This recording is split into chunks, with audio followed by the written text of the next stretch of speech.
Hello, hello, good afternoon. Has Hi, ma'am hi, joined us? hi, Priya. I just sent ma'am an invite. Yes, please go ahead. I can see a lot of our friends have joined in, which is so good to see. I can see the names. So thank Hello, you so much everyone. for all of you who've made time on a Sunday. We'll just be starting with our talk on the imposter syndrome, and we'll be having amidst us Mahima Vashisht ma'am. She was in the Indian Information Service, and thereafter she was with the UNICEF. And she's been even leading the newsletter Womaning in India. And Katyayani has been in close discussion with Mahima ma'am. So we'll be having her within a couple of minutes. Katyayani, where are you off to? I'm near Gurgaon right now. All right. Yes, I'm just on the way. Just took a stop on the way so that we can have a Yeah, discussion. You know, Delhi traffic, and especially on a sunny Sunday, it's absolutely. always. I just spoke to ma'am a while ago, and she Perfect. seemed a little held up, but I'm sure she'll be joining us in a minute. We're getting the message that ma'am is unable to join the live.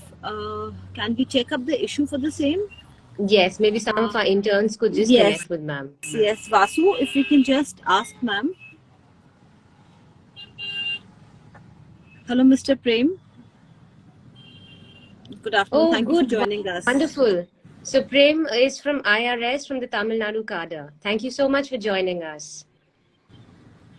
Narayani has joined as well.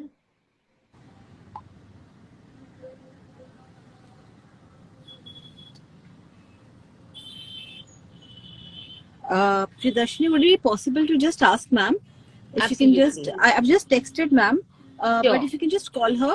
Sure, I've sure. sent a request to Womaning in India, the handle for her newsletter.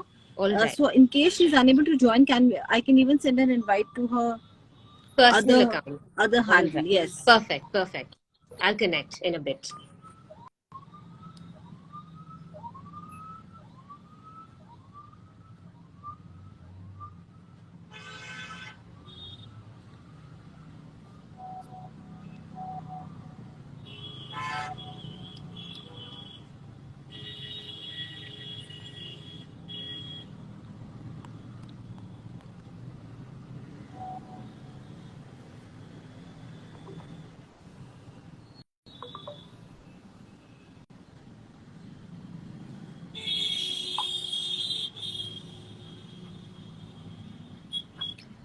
So this promises to be a very interesting conversation because imposter syndrome is something I think all of us have very different notions of what imposter syndrome might actually be. To be very honest, the first time I ended up reading imposter syndrome, my uh, definitions for it were also, varying. I would want to say that I actually didn't know what imposter syndrome was before I actually read upon this. So it's I think just a second, Priya. I think I'll have to end this live Yes, and join maybe again because again and again we're getting a message that ma'am is unable to join. that's So let's perfectly try to. fine. Then Yes, maybe, okay, we have womaning in India, which is perfect. perfect. Wonderful. There we go. Are we So are we we have audible, ma'am. ma'am? Are you joining in from Womaning in India?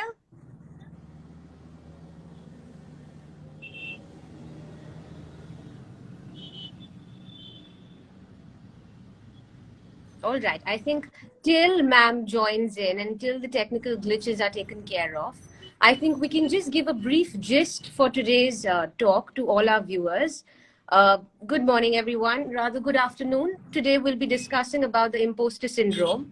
And as all of you are aware, Viraam is leading a conversation on subtle and subliminal forms of gender based violence, and we usually have a fortnightly system where we discuss an issue, a theme, which is something that concerns, all genders primarily. But we're also specifically talking about women and their issues, and also that of sexual minorities. So, good afternoon, Fahim. Good to see your name. And absolutely, Shri Prem, we will add you onto the conversation, and we'd love to give you your 10 minutes. But today's talk happens to be a promising one because we'll be having amidst us a lady who's been working on gender violence. And I would definitely, request all our viewers to go through her newsletter, which is Womaning in India, where Mahima Vashisht writes about the various kinds of, gender violence that a lot of women and sexual minorities are exposed to. And today's talk happens to be engaging because the imposter syndrome is a Okay. term which is not very well known. So it is not a part of So ma'am popular is there. parlance. Wonderful. Sorry, Priyadarshini. If we So can ma'am see is there. ma'am once, we'll start the conversation. Yes. Hi, can you see me? Ma'am, you're Uh, not visible yet, but we can hear you. Oh, Yes, okay. lovely. There we yes, can ma'am. see you. I'm so sorry about this. I don't know what was happening. I was in the call. I could hear you all, but you couldn't hear me.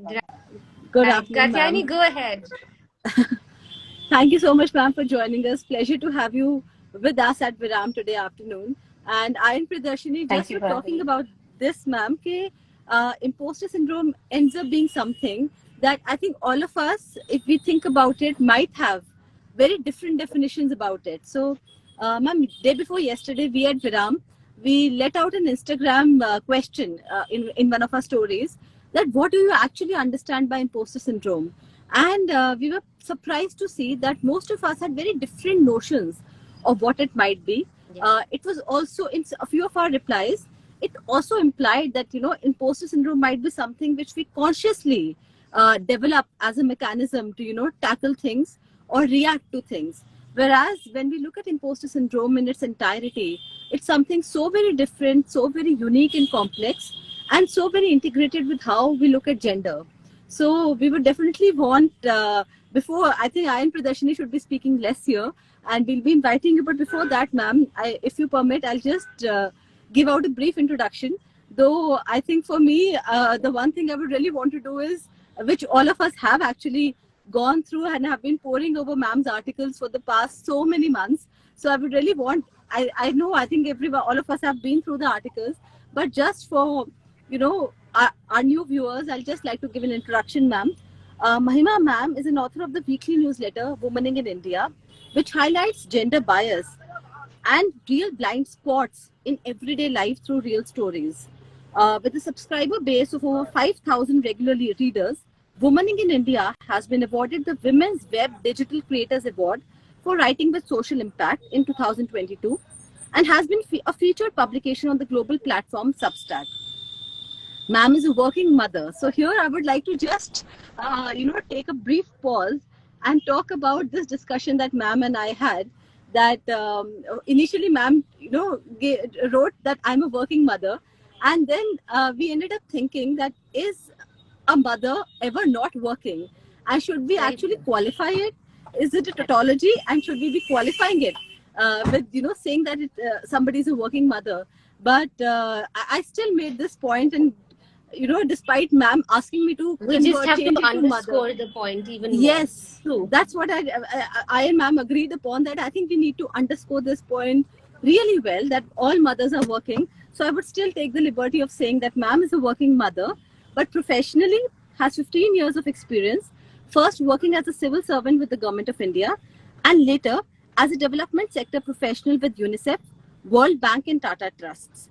By qualification, ma'am is an electronics and communications engineer from the NIT Kurukshetra and an MBA from IIM Bangalore. A very warm welcome to you, ma'am, from all of us at Viraam. Priya, please, I would just request you to talk a bit about Viraam, and we'll definitely be inviting ma'am after that. So, ma'am, we've been going through the articles of your newsletter, and something that really catches you is the earthy sense of humor and the nuanced ways in which you've written about your everyday ethnographies, if I may.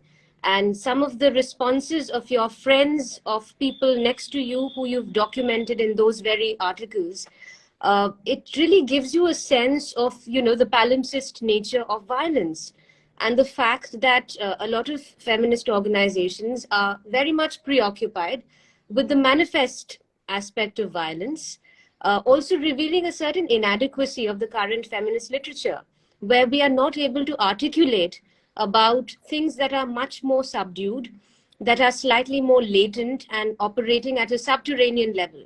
So I feel your articles in that sense, ma'am, really articulate the silent utterances of quite a few. And that is something that really hits you. Also, the earthy sense of humor and the unabashed way in which you've written is something that, really appeals to me. And I'm sure to all of your readers as well as viewers. So today's discussion essentially, ma'am, will just be giving a brief gist about what Viraam stands for and why we're essentially holding this discussion. As you might be aware, ma'am, Viraam is essentially a collective of all of us who've come together to discuss about subtle forms of violence, subliminal acts of violence that are often either trivialized or at best normalized and are given the short shrift because they're seen as something that is so imbricated with everyday life that it does not warrant a discussion. But what we're saying is that these do deserve a discussion, and hence the necessity of having a discursive protest, talking about, these acts of violence, showing the subjective experiences of people who experience it as violence, rather than just talking from a dominant perspective. So we've been excavating all these numerous stories, ma'am, on our essentially our social media handles. And we've been keeping up content. We've been creating content on an everyday basis with a fortnightly theme. And this fortnight, we were very keen to discuss about the imposter syndrome, Mukhota, because it's something which is still less known. But of course, apart from today's discussion, ma'am, on the imposter syndrome, we'll also be very happy to meander into other topics which concern gender abuse and gender injustice. In fact, I was going through your article, The Raja Beta Syndrome, and it left me in peels because it touched a very, what do I say, a very raw point as well.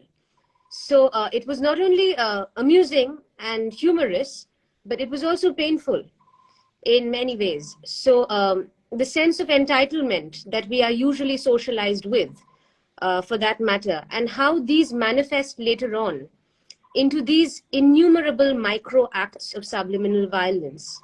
So, ma'am, we do see a deep affinity between the kind of work that we're doing and what you're doing as well, ma'am.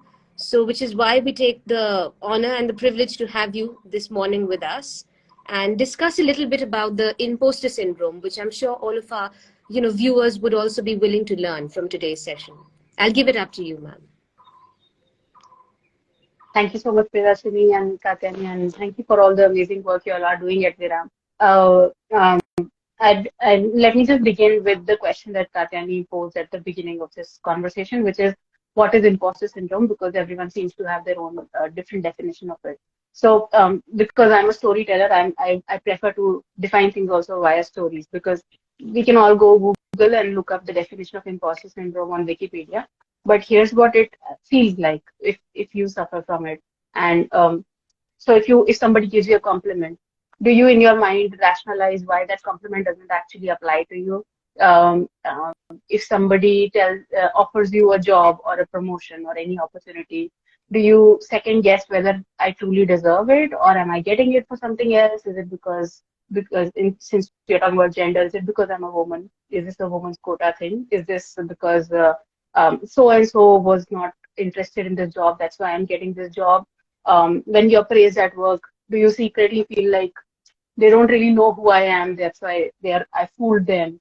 Do you sit in a large meeting or next to big people supposedly, and you feel like you don't belong there, and you are basically, that's where the name comes from, that you feel like you're an imposter in the middle of some accomplished people and they're going to figure you out at any point of time? If any of this applies to you, then you suffer from imposter syndrome. And why gender plays a role in this, why gender is an important part of this conversation, is because very it's imposter syndrome is common across men and women and other genders, but among women and other genders, it's far more prevalent than among men. And there are various reasons for it, which we can touch upon later.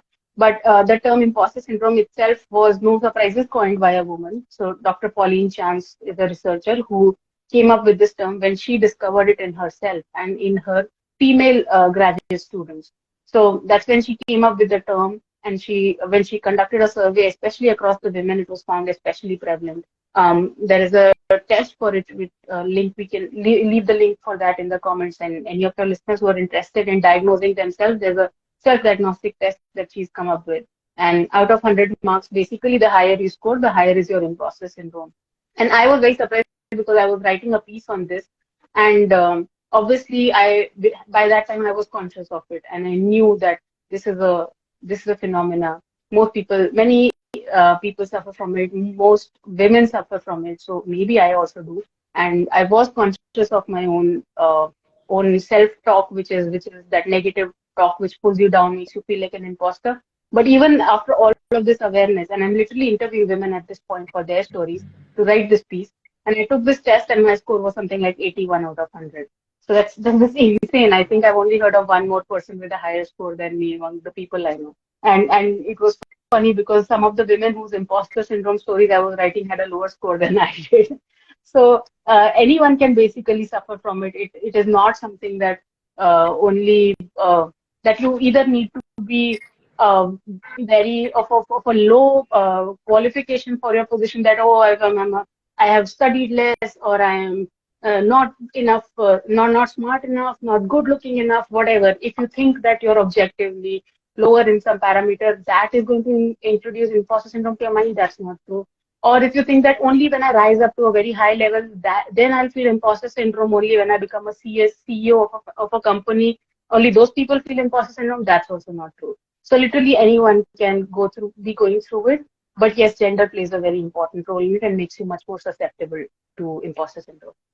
Ma'am, my question to you would be the fact that a lot of such manifestations of inadequacy we're now coming up with psychomedical terms, that something is a syndrome, something needs to be corrected for something which was all this while, a part of everyday socialization.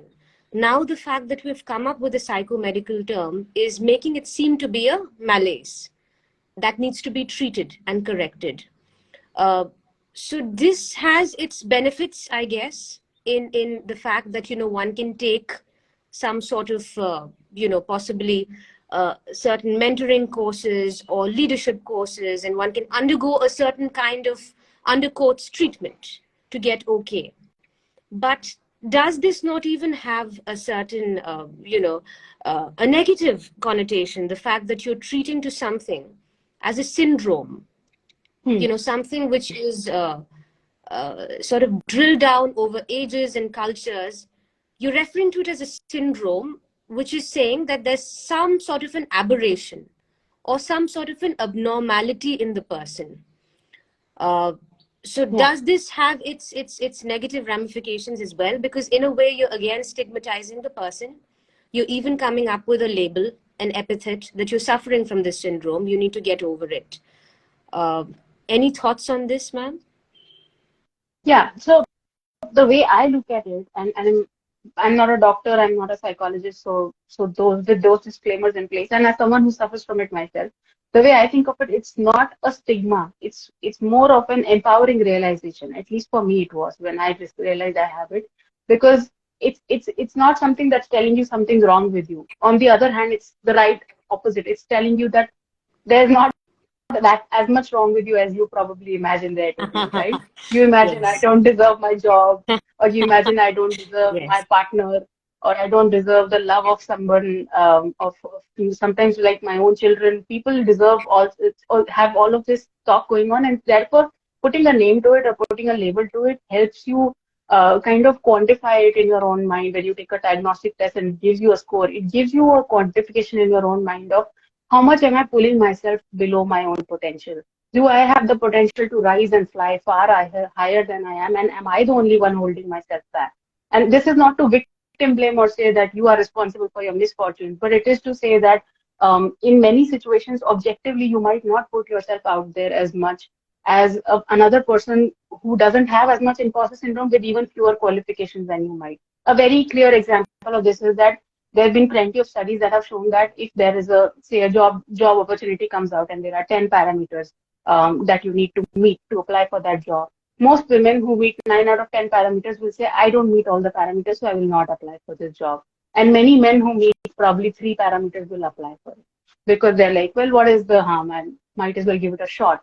And in this particular case, not having an imposter syndrome is helping those men apply for opportunities that might not otherwise come their way. And it's holding these women back from the opportunities that they might be very well suited for. And as a result, many women miss out on jobs, on promotions, on new projects, interesting opportunities at work. And this is just at work, and because we are here to talk about the personal space more, I'm not mentioning it right now. But yeah, in many ways, putting a label to it is, to me at least, as someone who's been through it, it's actually empowering because it makes you realize that I do have a potential to rise even higher than I am. And I That's a very, think, Katyayani, we will be interested in also tracing this yes, to, early acts of socialization as well as going back to the causality of imposter syndrome. What absolutely. makes women more susceptible to it, I guess? Absolutely. Ma'am, because like in the early, very early stages of tracing our journey through Viraam, if I might say so, we try to explore what makes women or the sexual minorities more prone to be on the other side of subliminal violence, what we might call as survivors or victims. But I would like to go with the term survivors. But what makes sexual minorities and women more prone? So similarly in imposter syndrome, though it's a very empowering thought, ma'am, as you said that this makes us, the recognition of imposter syndrome is a very positive act. And I think I got a very new perspective with it because if you look at it that way, a woman or a sexual minority would actually realize that the potential is way higher, and this recognition can actually free us from those imprisoning thoughts. But when we talk about why do women end up being more susceptible to be second guessing themselves, to be more unsure about themselves, if we might think so, if I just think about it randomly, if I try to trace my journey, even though I would say I've grown up on the liberal end of the spectrum, I would still say that in a lot of opportunities in life, not personally but professionally, especially in college, probably I might have had to assert myself a bit more, because being an engineer, being a coder is not the typical definition of a girl. And I grew up at a time when it was not considered, a girl wasn't considered a coder. That was not the norm. So if you were a coder and a girl, it was something you had to assert more strongly. Would that lead to the initial formations of an imposter syndrome? Maybe. I mean, if I just think about it, it might lead to me stepping back on opportune moments, thinking that probably this is not my natural domain, and should I just step out of it because this is not where I'm supposed to be. So ma'am, how do we trace how a few genders are more susceptible to imposter syndrome? Yeah, so at its very core, imposter syndrome is about permission. And it's permission that you give yourself, right? It's a permission that you give yourself to feel like I deserve more, or I deserve what I have, or I'm getting a recognition or an honor. I am worthy of it. Or there's an honor, there's a potential opportunity out there, and I'm not giving myself permission to chase after it because I've decided, even before the world has told me I don't deserve it, I have told myself that I don't deserve it, right? So permission is at the very core of imposter syndrome. And I think that's exactly where you can link it back to the childhoods that women and other genders have. Most of our childhood is spent in seeking permission or not being given permission. Women are told, young girls are told, "Zor se mat haso, don't run so fast, don't don't shout, don't speak your mind, don't disagree with elders, say yes to elders." And like I said, this is common across men and women to some extent, but the magnitude of it is much higher among women. Among young girls, it's much higher to be told that you need to seek permission, and often you're not given that permission, right? Just a simple thing like going out with your friends for a lunch, or staying overnight at a friend's place. It's a huge deal for a young girl to be given that permission in India, even to this day. And for men, it's young boys are out there, nobody's checking where they are. They're out hanging out with friends late night. So that feeling of I deserve to occupy space in this world is very deeply ingrained in men from a very young age. And girls are deeply conditioned at a very young age, girls and other genders, that we don't deserve space, that whatever little space we are being given is a favor that's being done to us. And if we want a little more space than that, in any terms, not just physical space, whether it is emotional space, whether it is I have bigger emotional needs, or I want to chase after bigger opportunities, I want to study to become a coder, whatever it is, it's an opportunity that we don't feel inherently that we deserve, because we are expected to seek permission for it, and often permission is denied. So over time, you've been denied permission so many times that after a while you start self-filtering, right? After a while, if you are a young 18-year-old girl and your friends are going for a week-long trip to Goa, you will self-deny yourself permission, because you will say, "कोई फायदा ही नहीं है घर पे पूछने का. I will not be given permission for this." And once you start that cycle of self-denying, I mean, there's no border. It very seamlessly starts from taking permission from others to denying permission to yourself. And once you are into that loop of denying permission to yourself, I feel like um, it becomes very soon, it becomes an imposter syndrome, where you deny permission to yourself to chase after opportunities, or decide that I don't deserve certain things. And that's why it comes from our childhood, and then over time, like you said, all gender stereotypes, gender roles, gender biases, they'll tell us women can't become coders, women can't become quizzers, women are bad at sports, women are only good for the kitchen, women are only good in certain spaces like the fine arts or some soft spaces, women are only good for caregiving, and women are particularly good at caregiving, men are not good at caregiving. So all of these are gender roles and gender stereotypes that over time are reinforced, are taught to us as young kids, and then over time reinforced by society again and again. And once you've been told that thing so many times, after a while it starts feeling like the absolute truth to you. And once you've internalized it as the absolute truth, it becomes your imposter syndrome, right? I So think this is very that's beautifully according said, to me. ma'am. The fact that you spoke about soft spaces, because even in Viraam, we had a chapter dedicated on Sthan, where we were actually shown how in certain spaces, built-in spaces, as well as certain other spaces which do not necessarily have a structure, brick and mortar structure, women have a sense of inadequacy because they are made to realize that they do not belong here or naturally fit in here. Which again, ma'am, brings me to another question, is that the imposter syndrome is now, there's the steady recognition that there is something of this sort. But in certain cultures, humility is often prized and seen as a feminine virtue. That kam bolo, yeah, just be very thankful and always showing possibly disproportionate humility Yeah. towards every comment. And it's something so culturally ingrained that a woman should always, expect to be that, whereas, and too little to be boasted of in terms of her qualities.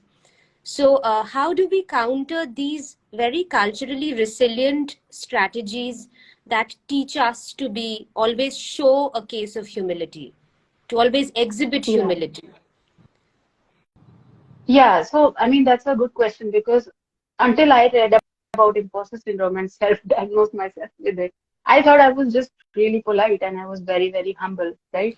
If you told me that, oh, you've achieved X, Y, Z, I would say, oh, I had that easy and I had this advantage here, or I had something that made it easier for me. And so my struggle is not as real as somebody else's struggle who's had the same achievements. And it's true, there is one thing is recognizing your privilege and being very aware of it, and being aware that others don't have the same privileges, and being thankful for it. But it's a very different thing, and that's called humility, right? And it's a very different thing to, like you said, show humility. Feeling humility is important. It's important to stay humble, to be aware of your privilege. But this almost societal pressure to show humility, that if I am giving you a compliment, how dare you just say thank you? If you why won't you deflect it in some way, right? Like if I told you you're beautiful and you said thank you, that's odd. Why would you just say thank you? You should say, no, no, today I'm just looking nice. Today my hair is looking, somehow it's sit well. Today oh no, it's all the lighting, I'm using a filter. You have to say something to deflect that compliment and diminish it, right? And that's a very social way of, like you said, displaying and demonstrating humility. And I think that's where the line is. When you feel like you demonstrate your humility so much that you started undercutting yourself and your self-worth, it's very hard to be aware of it, because you are it's sort of like stepping out of your own body and looking at yourself, right? None of us can very well objectively do it, but it's important to be aware where you stopped feeling humility and started just showing humility, and showing it to an extent that it's become a negative self-talk which is holding you back. I think another element that I'd like to introduce, ma'am, in our discussion is that of power. So sometimes I came across this term, playing dumb, in feminist literature, where they say that the doing of a gender, sometimes for women, Hmm. playing dumb seems to keep the power dynamics in sync. So you Yeah. get your way by even pretending to be slightly coy, by having that kind of, by showing that kind of humility. But let's say if you start really demonstrating the opposite, where you're a self-assured, confident woman who knows her boundaries, and when you start displaying that, it Hmm. kind of evokes another kind of reaction also, which is very thwarting. That kind of reaction is something that wants to really suppress that clear, confident, self assured woman. So, how do you negotiate through the power dynamics in a society that is not yet willing to recognize a woman not display humility, rather to show that she is very well aware of her qualities and of her virtues? How do you really practice this in your everyday life without evoking, uh, you know, a sort of a response and a reaction, which sometimes may not be violent, but it could be something very subtle and muted कि अरे ma'am तो मर्द जैसी है, वो तो थोड़ी सी मतलब अजीब सी हैं, पागल सी हैं, थोड़ा ज्यादा Hmm. ही बोलती है, उनको कुछ ज्यादा ही फील होता है, उनसे थोड़ा बच के रहो. Hmm. That usually is especially for women like us, who are in the service and who tend to show a certain kind of, that this far no further, the no nonsense attitude, we're even interpreted as hyper masculine. So Yeah. how do you really be this without upsetting the power equation? Because sometimes it is actually easy, and this I'm talking from the point of view a lot of women, to keep the power, the rock, the the status quo, to keep the status quo untouched. It's sometimes easy. So how do you really negotiate through this? I would just like to add something, Priya. Very interesting.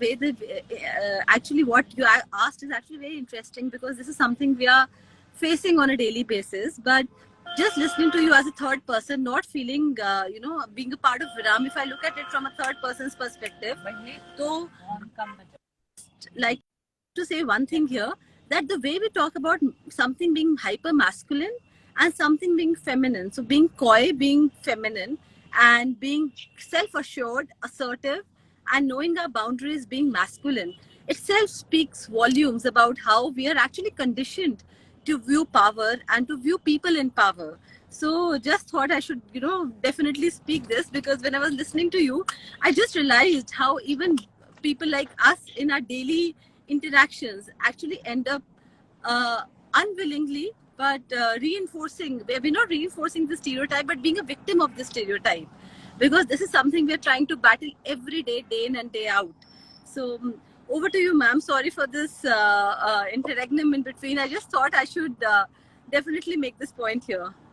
No, that was a very, very valid contribution, and I agree with you that I think these words, masculine and feminine, just do a lot of damage to us per se. These words should not exist at all. We are just people. Some of us are more confident people and more self-assured and come across as that. Some of us are more humble and more of silent contributors, and that's okay. These are just different people and personality types, and it's done a lot of damage to us to attach these adjectives of masculine, feminine to things. Just nothing is literally masculine, nothing is feminine. Um, so yeah, to answer your question, Priyadarshini, about how do we overcome our imposter syndrome when the entire world is basically working against you to keep you in your place, right? So step one, imposter syndrome is about an internal conversation. It's begins there, right? So first thing that you need to do, and this is, I'm a work in progress myself, and that's what I also try to do, is just to sit back and try to objectively evaluate yourself. And if you can't objectively evaluate yourself, literally just apply your qualifications and your achievements to another person, maybe a man, and think of how much respect you would give to that man if he had these qualifications and these achievements. And then, because we are all conditioned to, in some part of us, despite ourselves, there is a deep conditioning to, or give respect to male authority figures. There's just no term like female authority figures. So we are all conditioned to think like that. So yeah, attach your whatever situation you're in, whether it is in your personal life, professional life, and you find yourself belittling your own achievements or diminishing your own abilities. Just think of how would you talk to a friend if they had all of these achievements, and if they were thinking of, say, not applying for a job because they thought they didn't meet 1 out of 10 criteria.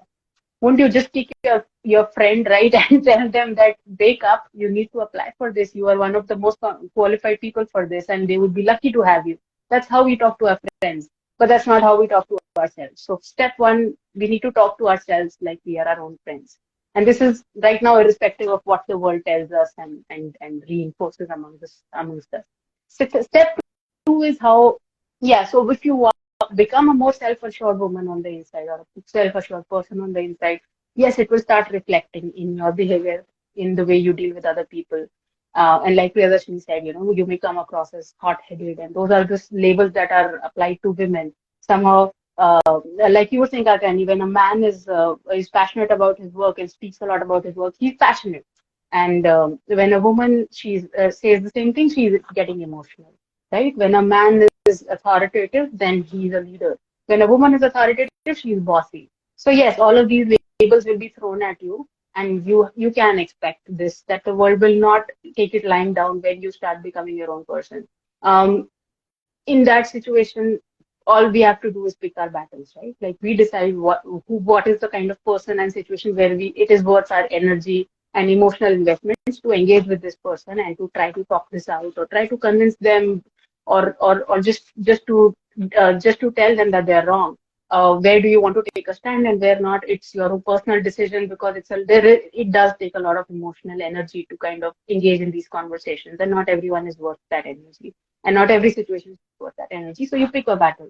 And step three, I think over time, when you keep doing this again and again, when you keep becoming your own champion, and you keep picking battles, and sometimes putting your foot down, sometimes letting it go, whatever. But as you do it over time, the way people see you is eventually becomes a reflection of how you see you, right? Mm-hmm. And once you start seeing yourself as a strong, accomplished person who's worthy of taking up space in this world, who deserves respect, who deserves recognition, who deserves everything that's coming her way and more. Once you are convinced of this, the world also eventually, slowly, you'll find, start seeing you like that.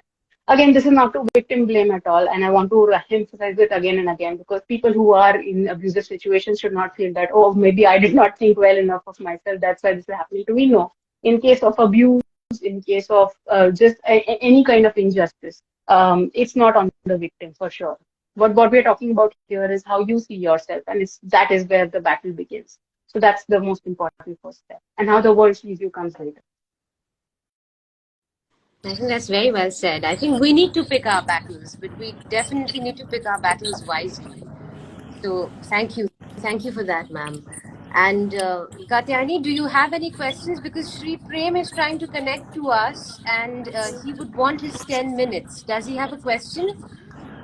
We request you, Sri Prem, you can kindly post your question here, because it will be difficult to share the screen with you. Instagram won't allow that. So if you could kindly just, share your question, we'll put it across. Right. All right, ma'am. Katyayani, yes, while we wait for Sri's question, yesterday you and we were talking offline about how imposter syndrome there's a connection between that and abuse. And so I was thinking about that, and if this is the right time, while we wait for Sri's question, can we discuss that a bit? Absolutely, ma'am. In fact, one of our interns from Viraam messaged this question, also asking regarding what is the relation It's almost like a vicious cycle, if we might see so. But we would want you to shed light on what's the relation between imposter syndrome, as we see in the professional sphere, as well as the personal sphere. Are people who are prone to be facing imposter syndrome professionally also more prone to be facing it in their personal lives as well? Are they more likely to be victims of narcissistic relationship abuse or even gaslighting? Is there a Hmm. causative link between both the spheres, personal and professional, and imposter syndrome? Yes. So I hadn't, honestly, I hadn't thought about this link before we started talking about this, about maybe a few weeks back when you messaged me. And since then, I've been reading up a bit about it. And so one of the researchers that I came across said that physical abuse in relationships is most common among women who are women and other genders who are from 18 to 24 years of age. And I thought this was a very telling thing because yes, 85% of victims of abuse are women, and then there's the other genders, and then a very small fraction is men. So when we are talking, there is definitely a correlation here that more women are susceptible to imposter syndrome, and at the same time, more women are susceptible to gender-based violence. Second, 18 to 24 years, and 18 is just because that's where adulthood starts, right? It's even more common among children. Children are even more commonly victims of abuse at home. And that, why is that? That's There's another 100% correlation there, because when you're younger, you have far more imposter syndrome because you're far less sure of yourself. Like, I've literally diagnosed myself with it at like 32 years or something, 33 years of age. And so it's taken me that long to become even cognizant of this filter that my brain is applying to the way it sees itself. And so, because it takes you a while to find yourself, to find your feet, and to find that self-confidence, you are much more susceptible to it when you're younger. And if as a child you've been a victim of abuse by your parents, then obviously there is no line of self-defense you have, even emotionally, forget physical. And even if you haven't been a victim as a child, when you're a young woman, or a young transgender person, or a young non-binary person, you've not yet found your feet as much. You've not yet found your voice often, because it's not something that's made a priority in parenting so far. Only now are we talking about instilling our child with, self-confidence. When we were kids, it was about instilling your child with obedience. And that's such a, now when I think about it as a parent, it's a very harmful trait to teach your child. Because the moment you teach them that you must obey all your elders, what you're teaching them is you must obey every authority figure. And then if you're a young woman in a relationship with an older man or married to a man, you see that person as an authority figure, and you've been conditioned to obey everything they say, and to conditioned to think that they can do no wrong. And then when that conditioning you brought into a relationship, you're very, very prone to abuse, very, very vulnerable to it. So yeah, that's the overlap that I saw between it. I was also looking at this TED talk by Leslie Morgan Steiner. She's the author of a book called Crazy Love, and she was talking about how, it's not that only it's not that if you are just that if you are vulnerable economically, physically, that you are more prone to facing abuse, but it happens to people from every background. So she was a Harvard graduate and a Wharton postgraduate when she ended up in a marriage where the man would beat her twice a week for 2.5 years consistently until she walked out of it. And if that's happening to a Harvard Wharton graduate, then obviously it's not a question of qualification or achievement or accomplishment, right? It's not that if you become a very accomplished woman, you will not be susceptible to it. So what else could it be? The other thing that applies to everyone, and like we discussed at the beginning of this talk, is imposter syndrome. When your own self-talk is diminishing your self-esteem, is your sense of self-worth, then that's something that applies again to people from all backgrounds, no matter how accomplished they might or how strong they might seem on the outside. So if you don't have that internal strength, and so the third or fourth time, this disclaimer of this is not to say that the victim is at fault, but yes, if you told yourself that this is what I deserve, this is the best I can get, and you make excuses for your abuser, then you are far more prone to to becoming a victim of gender-based violence and abuse in our relationship. And Another by the way, that could point, be any kind of relationship. Sorry, just to add, it is yeah, not just, we're not just talking about even personal exactly, relationships here, you know. exactly. There are bosses who are abusive at work, and there are employees who will stick with that abuse. And not just because they need the money. Yeah. Often people who can very well get better, even better paying jobs outside will stick with an abusive boss and let that person destroy all their boundaries and break down their self-confidence. So it's again comes from a place of you telling yourself that this Mhm. is the best I can get. And that just makes you more susceptible. Once again, the fault entirely lies with the abuser and not with the victim or the survivor. Right. Sorry, Priyadarshini was saying Another something. thing, ma'am, is while the psychological roots of the imposter syndrome are sort of being recognized, another aspect that I think, which very much links up to the kind of work that we've even done previously, was on intersection, about how gender, along with other identities together, create a sense of double oppression, and Yeah, how the imposter syndrome also has a specific social context. So let's say if it's yeah, women more than men who are experiencing the imposter syndrome, maybe women of a certain age category or an age group would tend to feel it, in certain spaces. So, for instance, I'll give you a very personal example from my end, which just would make things, more relatable. So, I am seen as fairly young in the service that I've joined, and I'm currently the ADM here in Jalpaiguri.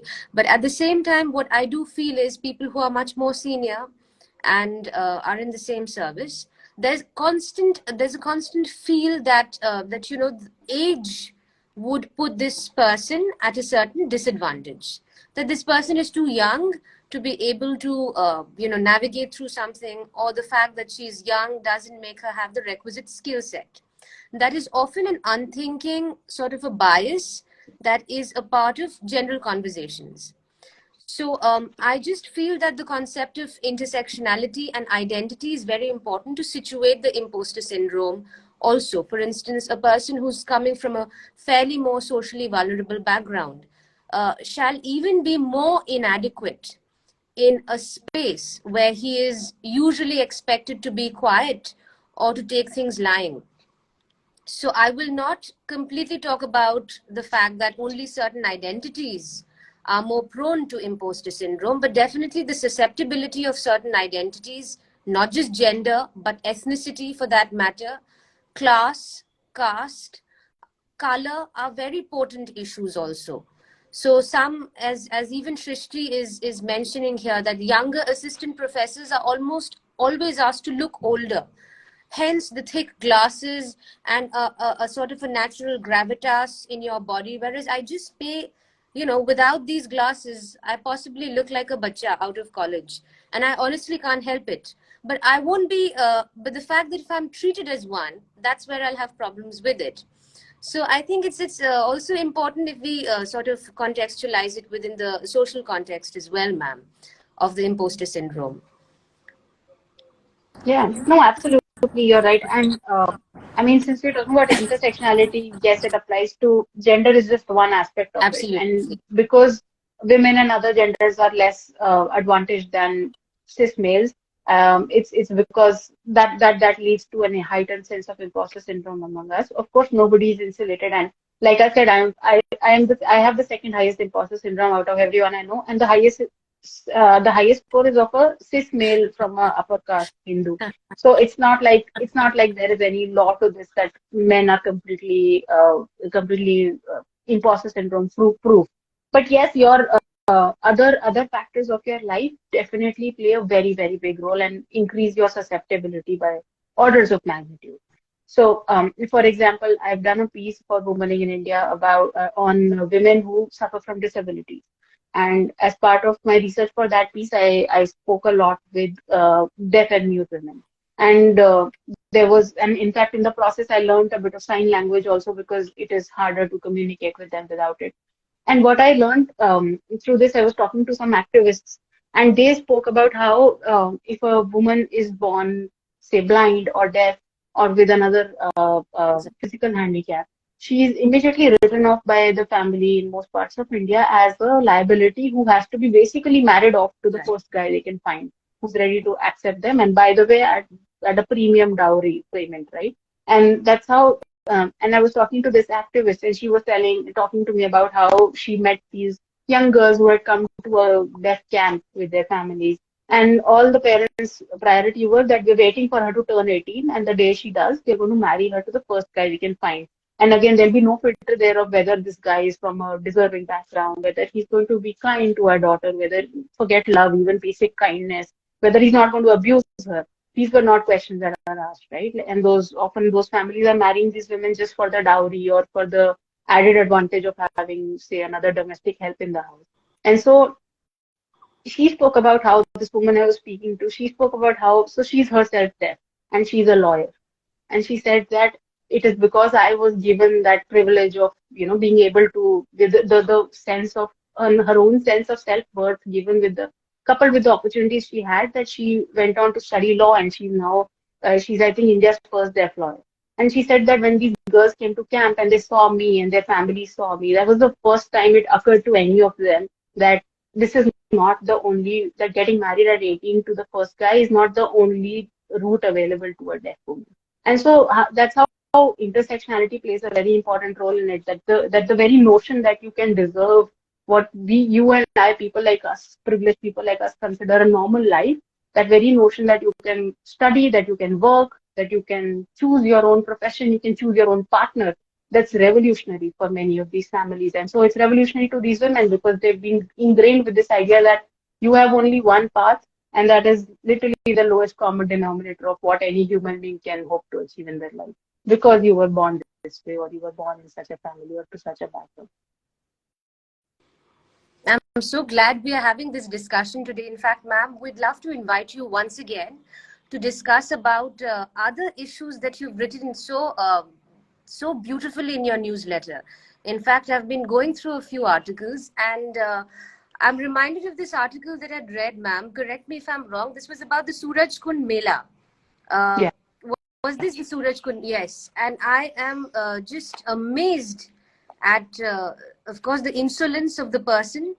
The rest, I'll honestly leave it to you to, if you could kindly narrate to us, the particular act that happened, because, if anybody reads that particular article of yours, I'm sure there's going to be a lot of response in the sense that where was the violence in all of what the man did? So this was a case of, I don't think only symbolic violence or subtle violence. It was screaming out loud. It's just that people did not want to see. And what I really admire of you, ma'am, is that how you, took it in your hands and really gave the man a good dressing down and a good beating. So hats off to you to what you did. And I think I'd really want you to kind of narrate that incident if possible, ma'am, because these little acts that happen to us in the public sphere, even of course in the personal sphere, there are quite a few, but in the public sphere where bystanders usually turn a blind eye and it's seen as something very normal. So after reading this article, I think there was this deep connect within me to, ask you about how you really dealt with that situation where a lot of women would just walk away and not engage with such a person. So this was an episode which I would love ma'am to recount in her own words, ma'am. What really felt so jarring at that point in time? Yeah, this was very difficult to talk about. I mean, this happened probably like around 10 years back, and I've just Yes, been, because I'm a writer, I've often thought about writing it down, and it's just been very difficult to write it because it's very triggering to even think about. absolutely. But because I wrote a piece the week before this one about how it was almost a universal experience among women that they've seen a man masturbate at them or flashed them in a public space. And we are not even talking here about domestic abuse, which is a whole other beast, right? To have that done to you by a man, is a. I mean, I'm not even getting into the psychological Absolutely. impact of that. But even in a public space, something as simple as riding a bus is something that has led to so many traumatizing memories for so many women. I mean, I could literally throw a stone in the road and it would hit a woman who's been violated in this way. And so I wrote this piece about how it's such a universal experience, and I wrote about women who've had this happen to them since they were 6 years old. And that's probably just because it's their first memory. Otherwise, it must have happened before that also. They just probably don't remember because they were too young. And right from 6 years old to all the way to middle age and maybe even senior women, it happens to, it's a very universal experience among women. And my sense in writing that piece was, how do men have the gall to do this? And what gives them the courage and self-assurance that they can do this to a person in a public space?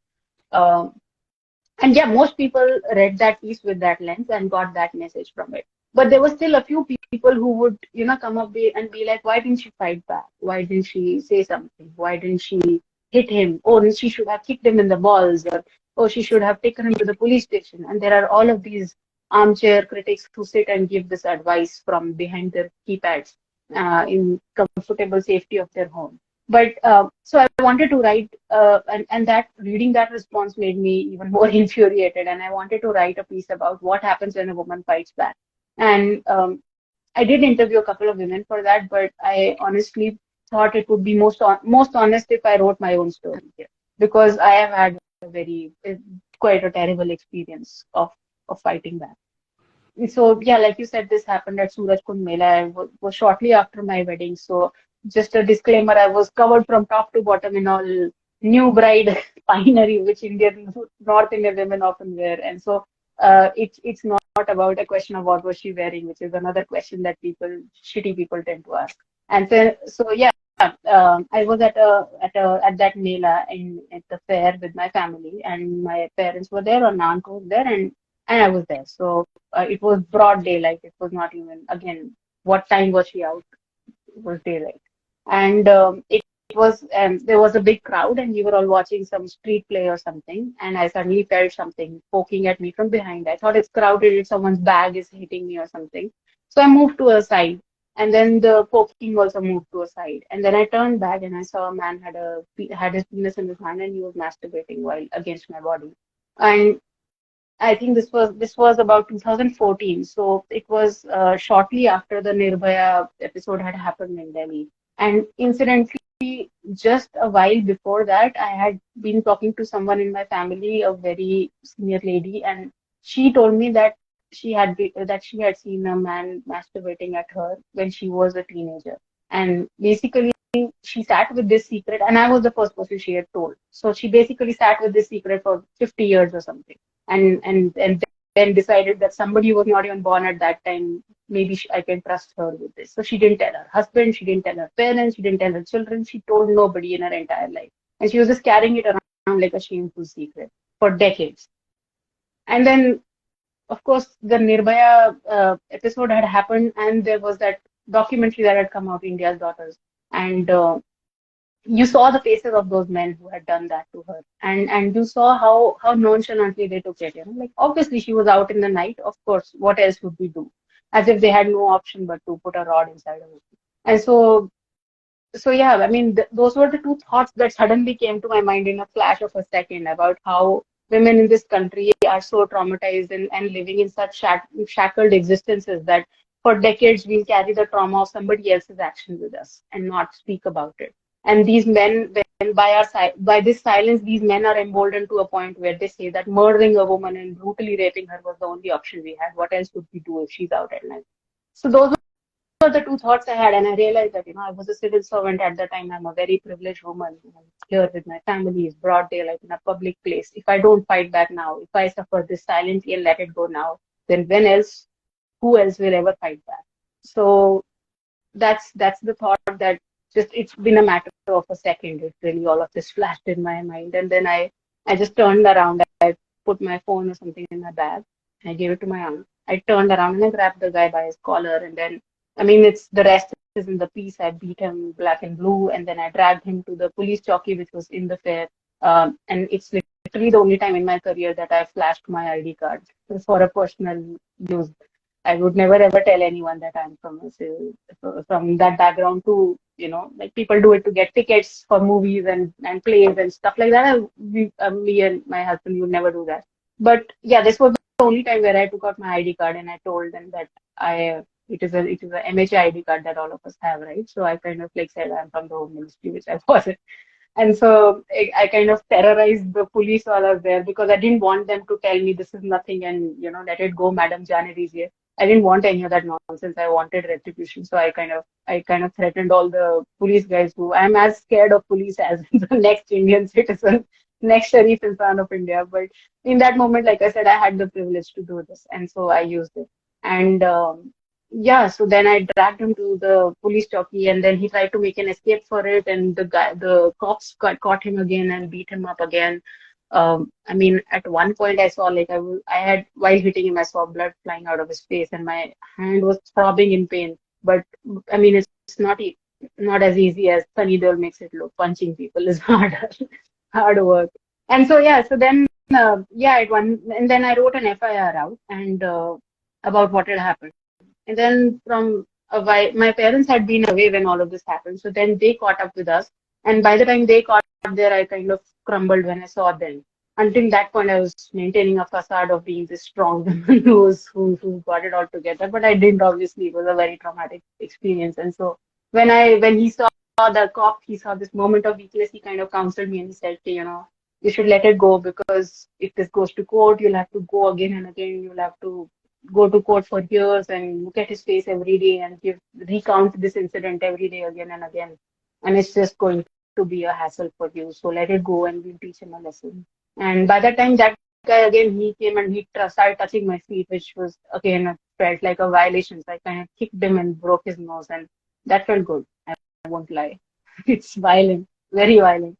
So, but yeah, it was. I mean, I hope the cops beat him up. But to this day, I mean, I still feel very angry that the law in our country is so regressive and it makes it so difficult for women to stand up and hold their any perpetrator of violence to task until something you've lost something very dear. Like Nirbhaya lost her life. That's why her family was able to fight it. But if you've not if it's something that extreme hasn't happened to you, the cost benefit of going to court or going to a law enforcement agency just doesn't add up, which is very, very tragic. So yeah, that was, and to this day I wonder if that guy got a beating and that beat him into shape and he never did it again, or was he so angry with me what I did that he took it out on some helpless woman on the street. So I don't know whether what I did was the right thing or not, but I just couldn't be silent in that I, moment. I particularly love what you've written, ma'am, in your article. It says the Thana in charge saw the chink in the Home Ministry's armor and took his shot. That particular moment where you were sort of reunited with your parents, and that was a very personal moment for you, and the facade of that sort of an aggressive person for that moment melted, and that's where he took his dig. I think that's particularly telling in your article about how a woman has to hold up and keep a certain facade all the time so that certain boundaries are not crossed. I think that came across in a very powerful way in your article. So I think we're running short of time. We've already exceeded an hour, but Yes, I this has think been so we still amazing. have so Katya, much. I'll give it up to you. We still have so much to ask, ma'am. I mean, from different articles, your podcast, there's so many things we would want you to elaborate Absolutely. upon. But we would like to take the liberty of extending another invite to you, ma'am, very shortly, as per your convenience, for another discussion, because there's so many things, which give us so much of food to think upon, and we would really request you to join us again to talk about different aspects. And I think, as per your convenience, I and Priyadarshini would request you probably for another session, ma'am, coming month in March. And I still Sure, it feel will be my very. pleasure. It's a strange contradiction I'm feeling, ma'am. At one point, I'm feeling so full with the kind of discussion we have had, and at the same time, I'm feeling so empty because there's still so many things I would want to talk to you about. But I think we'll keep that for another discussion, ma'am, and very shortly, hopefully. And today onwards, we'll be kickstarting our series, ma'am, on Mukhota, and we'll be posting a series of articles curated by our interns exploring different facets of Mukhota and just a brief background as to how we named this chapter Mukhota, even though imposter syndrome. So it was a very interesting thing, ma'am. I mean, when we were designing the poster for our talk for today, our interns were actually very confused. At one point, imposter syndrome stands up for being something absolutely different and intangible. And at one place, we are actually trying to imply with our word that it's some sort of a mask. And then we tried to understand and dissect what Mukhota means for us. And as we are focusing on subliminal violence, especially gender-based subliminal violence, we realize that somewhere imposter syndrome ends up being a sort of a mask.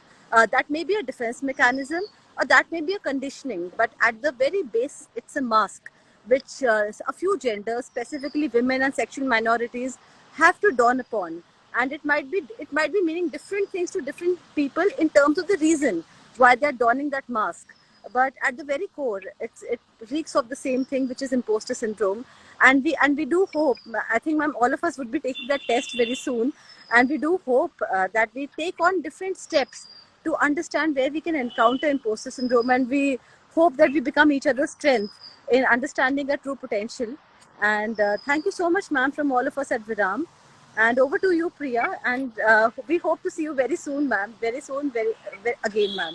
I won't say Thank you more, very but honestly, ma'am, genuinely humbled. This time, very genuinely humbled, I must say. And thank you for joining us. And there are many areas that we would really like to discuss with you. So beautifully captured in your everyday ethnographies, in your articles. But we'll have that for another session, ma'am. We'll have a panel discussion. And there are many points where we can align with in future. Thank you so much for your time. Bye-bye. Thank you so Thank you, much Bye. ma'am. for having Good us. Thank you. afternoon. Bye.